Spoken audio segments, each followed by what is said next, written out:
It was quite the budget address. The governor covered a full gamut of challenges that we face as a Commonwealth, talking about spending a lot of money. The concern comes in the fact that he is spending more than we are bringing in. His proposed budget, which he did not mention during his speech, is $51.4 billion, $3.6 billion more than he spent last year.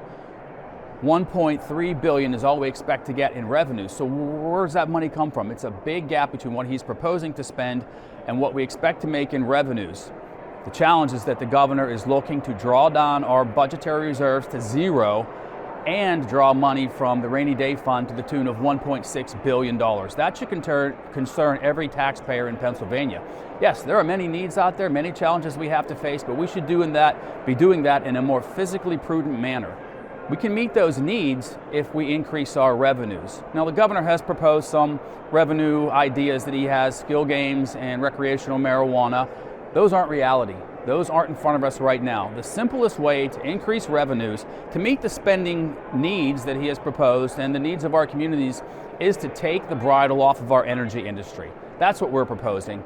Get rid of RGGI, the Regional Greenhouse Gas Initiative, and any talk about PACER and PRESS, and allow the energy industry here in Pennsylvania, which are our most abundant resources, to thrive.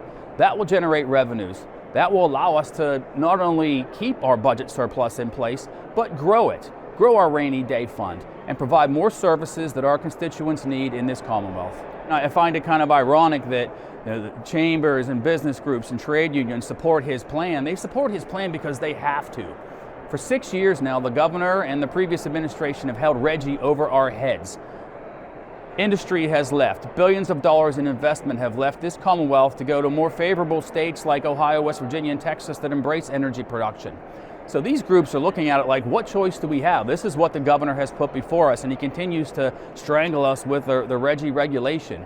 We're saying get rid of all that nonsense, allow these industries to grow on their own, take government out of the equation. I think the theme you heard through this speech really was government wants its fingers in everything.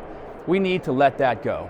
This is the start of the process, clearly. The governor has laid out his parameters. We see where they are. Now we will go through the course of our budget hearings over the next few weeks as the Appropriations Committee. We'll see what is real here and what isn't, where we actually need to invest money and where we don't. And then we'll hopefully come to an actual budget, a balanced budget, not just a spending plan.